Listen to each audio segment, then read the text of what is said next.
Greetings, all my witches of Essos and my knights of Westeros. Noah from the Geek Week, here to break down Game of Thrones Season 8, Episode 2. Oh man, good stuff, good stuff. Let me just start off by saying this episode was a lot more build-up than it was, climactic scenery, but, you need to get this stuff done before we get to the third episode. I think is like an hour and 30 minutes. So, I can't even wait, man. I think the fourth episode's another hour and 30 minutes. We are in for some good stuff here, folks. But, okay, let's get right into it. Scene 1, we break off in the Hall of Winterfell, and they waste no time just digging into Jaime. Like, we didn't even know highs, no nothing, just right into it. Daenerys is telling this huge story about what her father used to tell her about the Kingslayer and what they would do to him if they ever, or I think it was her brother actually. They told her what they would do to him if they ever found him. Shit gets deep, man, and only us, the viewer, gets to see Jaime in like true light because he's really such a complex character.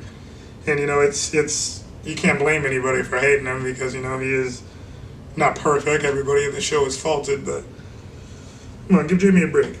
But yeah, and also Daenerys is really against Tyrion throughout these scenes, which I read before a side theory that her third betrayal, that when she was given her prophecies by the warlocks in Karth, that Tyrion's going to betray her at the end. I hope that's not the case, but this episode really goes hard about it, and I'll get back to that later down the line. Well, also during the hall meeting, Sansa grills Jaime a little bit for everything that went down with her mother. Understandable. It's not until first I should say Bran is starting to seem like a human being again. I think Bran, in the middle of it, he recalls how he pulls out quotes from people's lives and shit. He's just like, oh, the things we do for love, which is kind of creepy again. Just like Sansa, oh, you were beautiful that night. Like, it's kind of weird, but Bran is starting to seem like a human being at least again. He's not just void of all feeling, and I kind of like that. Because Brendan Rivers wasn't, like a soulless being. Like, he had a personality. This is just weird all last season from Bran. But Brienne sticks her neck out for Jaime because of, the long journeys they had together throughout Season 3, Season 4.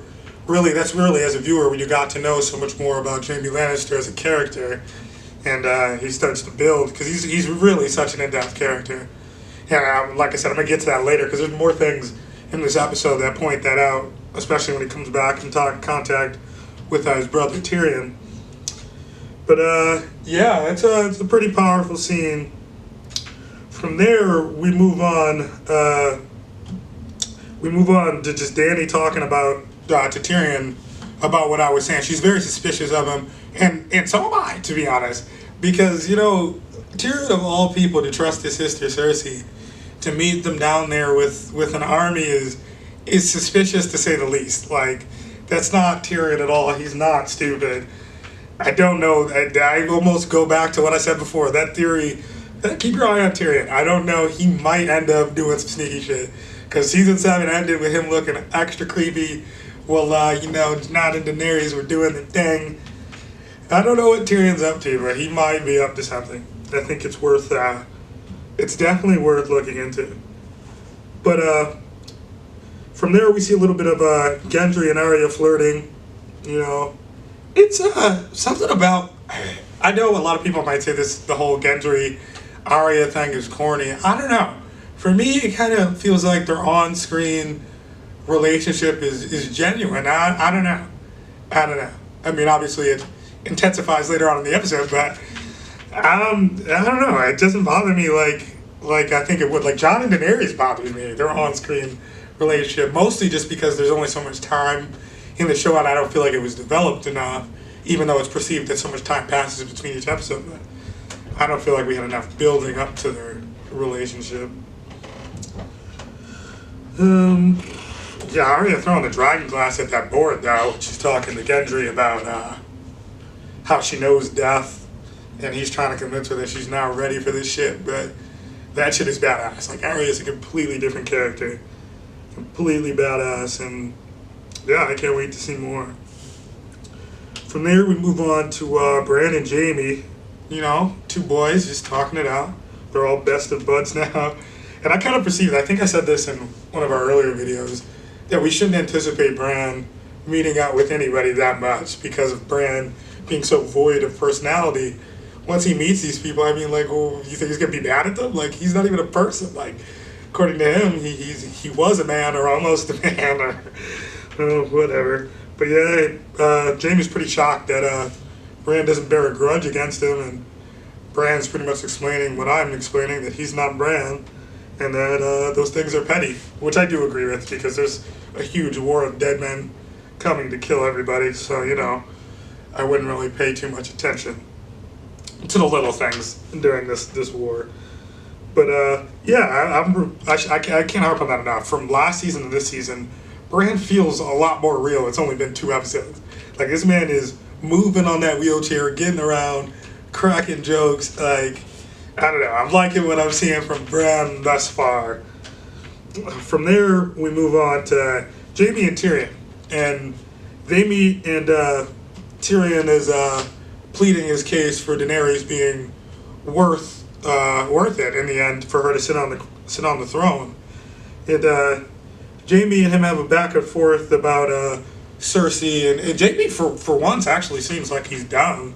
Like, he's just done with Cersei, which, you know, there's always the fan theories, you know, from the prophecy from the frog that the Valonqar kills Cersei, which is little brother, and a lot of people think it's Jaime. It could be Tyrion, but I personally think it's Jaime, and this fits that theory, because he just seems like he's done with Cersei. And there's a funny thing that he says to Tyrion about that he was the worst. He got it the worst at all of this because of what he's gone through with Cersei, and him not knowing, pretty much just not knowing what she really was.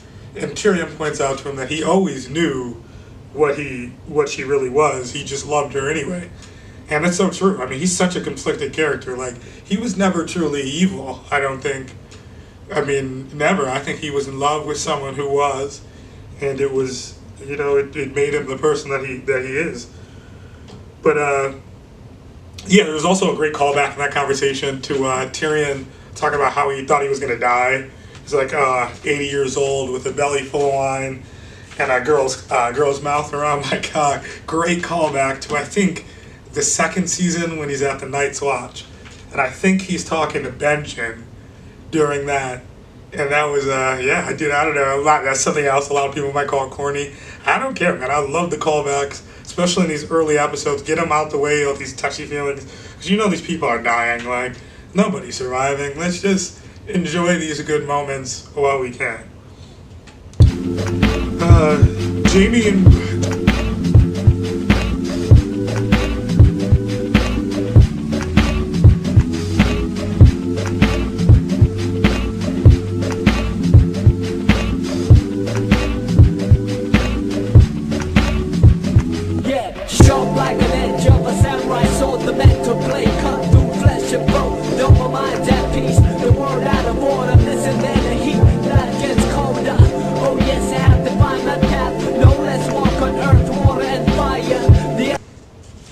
Jaime and Brienne. Oh my gosh, all the feels. And you know, before I even get into this, I should say it's almost like Jaime's in love with Brienne, which really nods to the books where he damn near is. And I love that they're going this far with the show, even though there's so little time left. But it's almost like love that he has for Brienne, like not in a platonic way. But yeah, Jaime goes up to Brienne, and he pledges to her to fight for her and to take her command, which is huge, a huge transition from season 2. You know, Catelyn Stark has sworn me to get you back to King's Landing to get her daughters back. That Jaime to this Jaime, full circle, all the feels in the world. Like, every scene they have together in this episode is just damn near touching. Like, it's great character development. Oh, absolutely beautiful. Okay, and the next scene we move on to Daenerys, and she's talking to Jorah.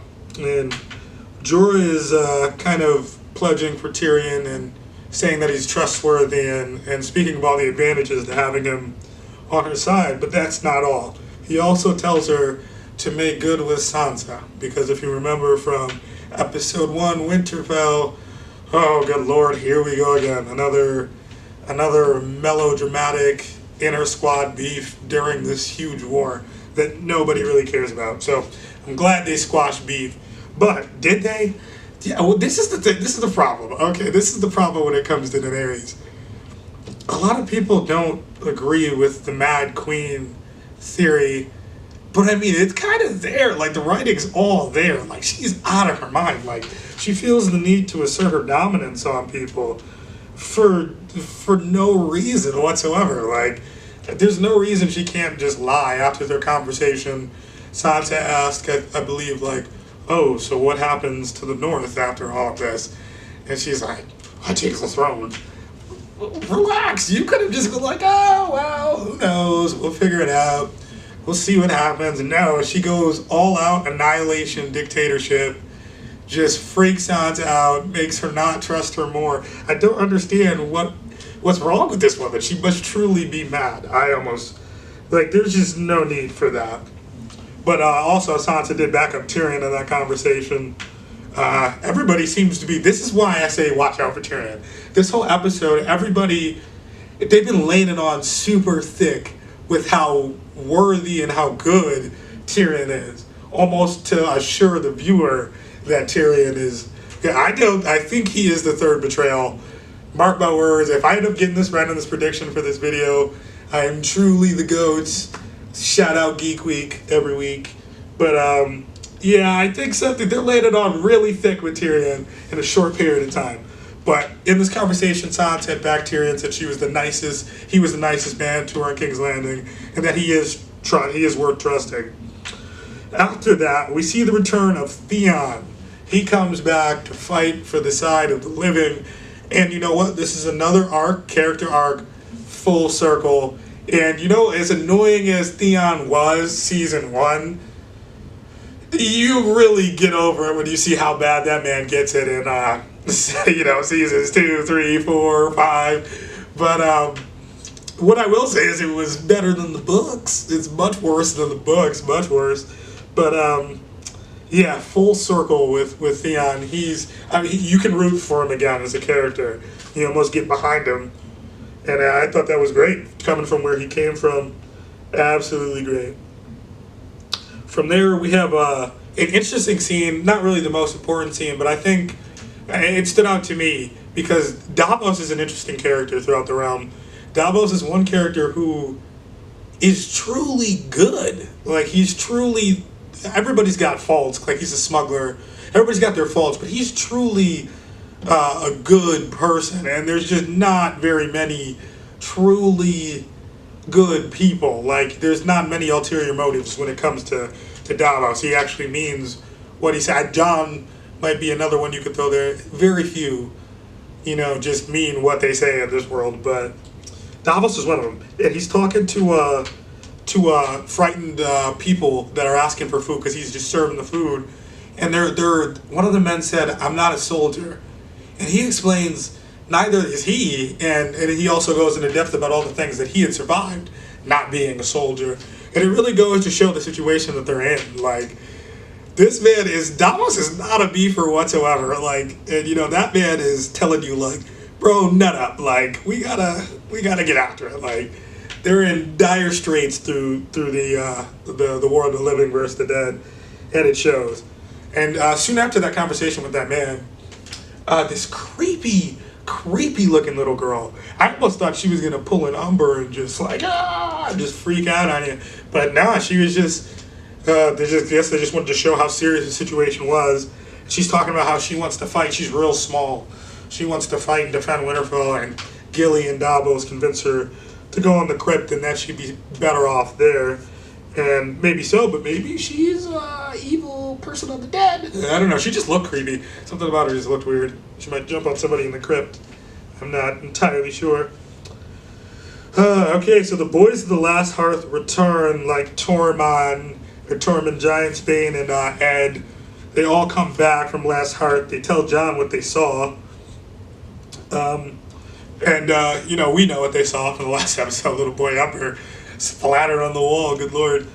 Then we get to business. John starts to set up a plan for their attack against the dead.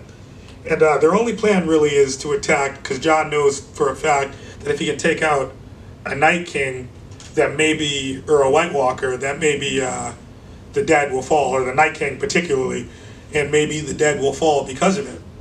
But I think it was Tormund that pointed out, somebody pointed out a good point, how the hell are you going to get this guy out in the open? And that's what we find out what the Night King's actually after. Bran says he's coming for me, and that makes all of those prophecies. We kind of already knew that, but I mean, it makes all those prophecies he was having, those visions, or even when he's in touch with the Night King goes to grab him, and he sees him when he's the crows, and the crows disperse. It all kind of makes sense. The Night King's after Bran, because he's trying to destroy everything that they know as life, as human life, and pretty much just have a never-ending winter and start a new knowing. And Bran is the memories of life. Everything he knows is the existence of man, and to destroy Bran is to destroy those memories. So it's deep. It's fucking deep. But their plan is to have Bran lure out the Night King, basically as bait. And Bran's just gonna go, he do what he does best, hit that E-brake on the fucking wheelchair, park it up in the old Godswood, and he's gonna wait for further instruction. And then Theon offered to protect Bran, so just adding it on, just slapping it on there to Theon's character coming full circle. He stepped out, the guy that stole Winterfell from Bran stepped up like, fuck it bro, I got your back, we're gonna ride this shit out, you know, and that's badass. Dany shows Tyrion some love here at the end of this conversation. She ends up real quickly. It's almost, all this with Tyrion is also almost happening too quickly. She hated him. Now, midway through the episode, she loves him again. She compliments that he shouldn't battle because he's too vital. I guess she just quickly took all the advice of her advisors, which is something Daenerys has never done. Taken all of the advice of her advisors and just changed her mind completely. She never does that, and she has. And she's seemingly forgiven Tyrion, told him to wait out the battle in the crypts, and that she'll need him after to help her rule. This is, I'm telling you, man, just everything keeps coming back to this whole Tyrion slide. I do not like the way this looks. Like, it does not look good. I almost know in my heart that Tyrion is about to do some super sketchball shit, and I'm not for it. Okay, so I almost wish my my little sister was here for this next part. She got this like right on the head. But Tyrion is talking to Bran after the scene, and you know what? Why has nobody done this yet? Like, nobody. This guy is seemingly Dr. Manhattan. Seemingly, there's no all-being that is just, you know, godlike. No one wants to pick his brain. Like, no one wants to go through, like, yeah, wonder what happened here. Oh, wonder how this all came to be. Like, this dude seemingly has the answer to everything in fucking history. No one speaks to this man whatsoever. Makes no fucking sense. Tyrion's like, well, I kind of want to know what you've been up to, Brad. And Brad's like, well, you're the first guy to ask. He's like, yeah, these guys are kind of stupid. And then that was just, that was fucking great for me, you know. But yeah.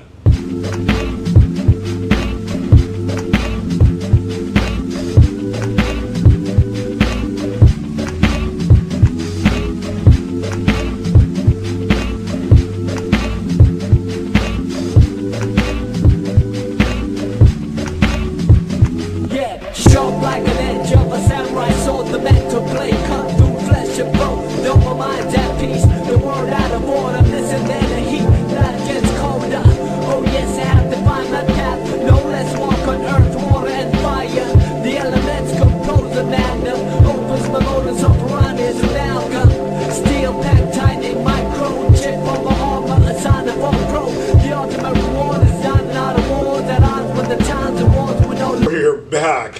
moving on from Tyrion being the only one with a fucking brain to talk to Bran, we find out that Northerners are racist as fuck. Like the meat bugs they are giving Missandei and Grey Worm specifically are just severely harsh. But Grey Worm and Missandei kind of embrace, and but this is another thing that my sister pointed out that was very true. They're planning vacations before this war is even started. Like, you can't go counting your eggs before they hatch. Like, these people are definitely dying. Like, Grey Worm for sure. Like, he's most certainly not making it back. Like, if this man is planning his vacations, D&D are fucking killing this guy off. Like, he's not going to what is it, the Isle of Narth, I think?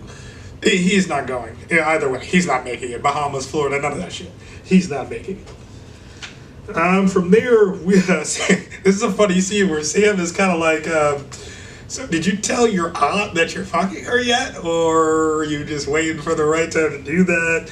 John, I mean, as mad as I am that he was taking so long to do it, you do kind of understand, especially in the books, I can almost understand it would be, worse, because he's so much like Ned as far as his honor.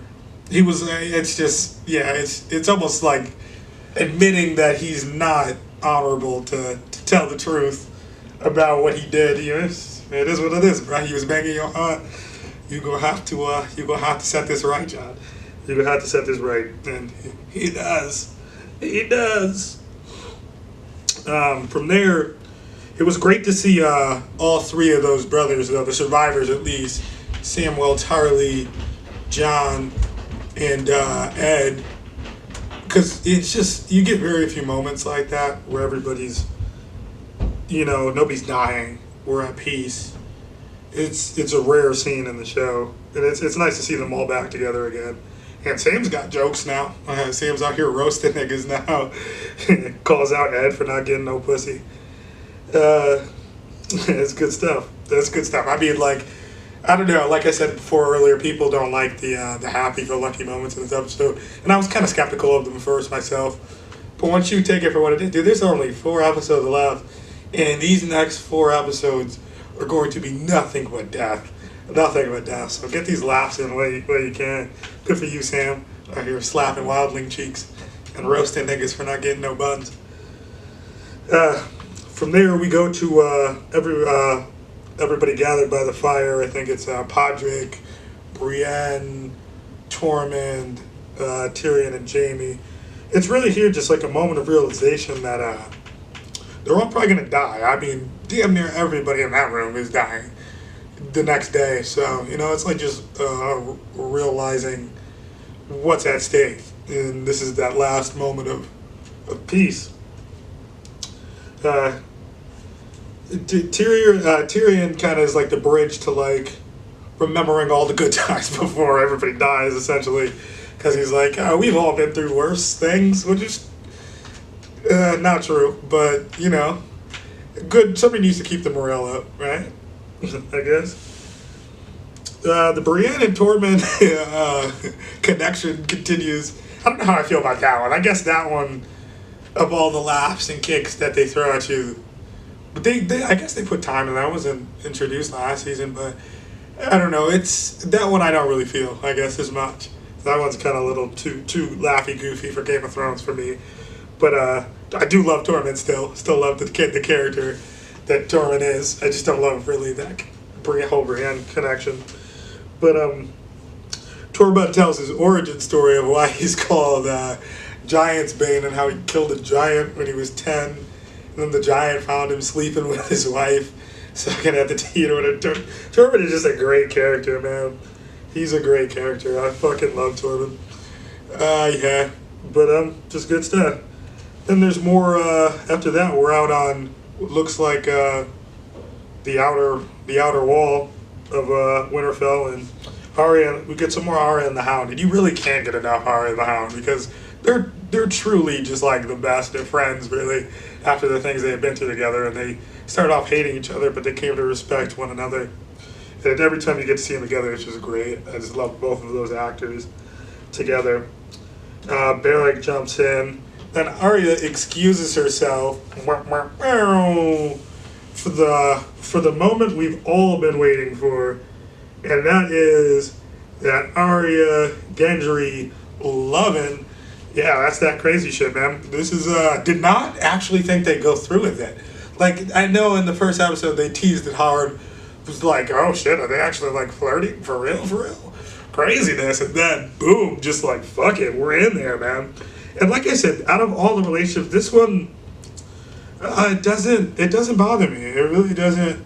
It feels it feels good just because you look at how Sansa was the girly girl that wanted to marry a prince, and go through that, and it's Arya that has found this love interest, and it's funny because she was the tomboy. I love it. It's great to me. But I, like most of you, got on the internet and checked Macy Williams, the actress that plays Arya, checked her age to make sure this was kosher, because like, yeah, well, wait a minute, Gendry, I know this is medieval times, but you're just acting, my nigga, like, chill out. But everything's cool. I guess she's 22, who knew? She looks young, but yeah, dude, did not see this one coming. Throughout the scene, Gendry explains that he's Robert's bastard, and that he never knew, and she asked about the Red Woman. It's just a good scene. It's well put together, and I liked it. Then we go back to the fire. Yeah, but like I said before, Tyrion builds up the morale. He's really just keeping everybody's spirits out during these hard times. Let them know we're all probably gonna die, but you know, and this is my personal belief. Everybody in this room right here dies. Everybody, like everybody. Because I think Tyrion's gonna be the third betrayal. But if he isn't the third betrayal, okay, he might be the one exception that doesn't die in this room. Everybody else in this room will die by episode 6. I guarantee that. Like, there's no like Jaime Knight's Brienne coming up after this, which is, dude, this is all getting too good for you guys. Jaime's getting all of his, relief as a character. You know, he's turned his whole character around. He's getting to bear the fruits of that, and now he's going to die. Brienne has lived her whole life to become a knight. She's become a knight. Now she's going to die. Like, all of them. Podrick, he might live. I mean, damn near not, but he might live just for the fuck of it, because, you know, it's just Pod, and he has, you know, he'd be slinging that golden, you know what. But, all right. Yeah, and this, like I said before, any scene with Brienne and Jaime this episode was just all the feels. You really just feel his character just truly come together, and I can't wait for the book to come out, because yeah, I'm sure on that it's just gonna be just deep. It's good stuff.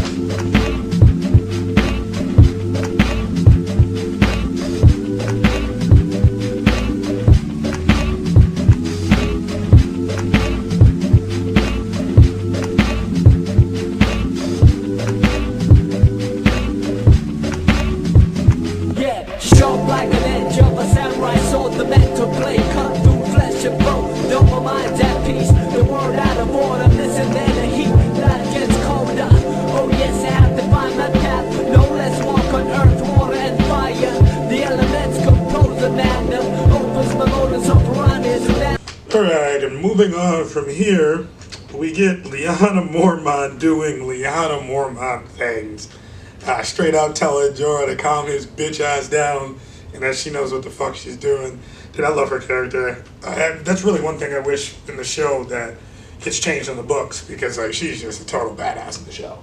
Just a total badass. He's like, yeah, she's just like, yo, don't you, cousin, you don't know what the fuck goes down on Bear Island. We get it in since you left, son. Gotta love Lyanna. Sam gives Heartsbane to Jorah. Best move you could have made, Sam. You ain't got no business swinging no swords. Like, nigga, that's not you. So, yeah, he did the right thing. Shouts out Randall. He's like, my dad taught me to do the right thing. He's like, all right, Sam, get it in. Do it for the Tarleys. Do it for the Tarleys. And I'm also glad Sam didn't hold that grudge for long, because it's as serious of a thing as that is, you know, like, yeah, I was fucked up what Daenerys did to his family, but man, dude, you got an army of dead people pulling up, bruh. Like, there's no time. There's no time. Jon Snow told you once. There's no time. You gotta move past that. And he did. And Sam's a real practical character, so, you know. So how about the next scene? The next scene, I think, is Pod straight dropping bars. Straight up bars. And the ode to the song is the best part. Pod singing Jenny's song, if you're familiar, from the Lure. And Jenny's song is interesting. It's about well, it's what the ghost of Highheart would demand from the Brotherhood in exchange for prophetic dreams. But the funny thing about the song is there's a lot of similarities that you could say hit with the plot line of the show. It's strange. Sorry, I'm waiting for Pod to kick in with those jams. He's coming. And tell me why Pod's got bars. Like, not only is this man going to brothels and straight up not having to pay, this man has got bars. Sings like an angel. Shit is wild. Absolutely wild. The ones she had lost and the ones she had found, and the ones who had loved her the most. No, I hope you guys can hear that. Pod is killing it right now. For so very long, she couldn't remember their name. Straight up voiceover Pod fucking killing it. On the damp but yeah, this is Jenny's song. Dude, I honestly suggest you guys all look up the lyrics. It's really about like it's about like this spiritual bond between like a mother and her sons. And like the psychic damage that occurs when that bond is severed. I really would implore you to go look up those lyrics. It's quite the song. And they're saying there's an article out there saying it's a spoiler for this season. I didn't read it yet, so I'm not quite sure how, but I would implore that you look up the lyrics.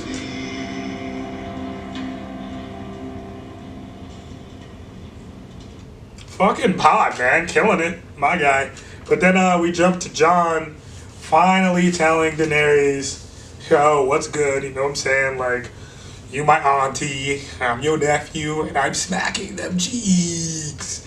But here's Dany again. She's fucking crazy, like, yo, she's straight up just, oh, you don't think it's convenient that they told you that, to put you on the Iron Throne? Jon's like, yo, girl, did you not hear me? I just said, I'm your nephew, like, we're fucking. Like, she just could care less. Worried about that, oh, like, girl, you got bigger fish to fry, like, oh, good lord. But I guess, actually, at the same time, with Targaryens, that shit does not matter. That's, like, whatever to them. I think she said that earlier. She was like, I would have been married to Rhaegar had he lived, so she's kind of just like, fuck it. Jon will do. Call that nigga Jon Snow.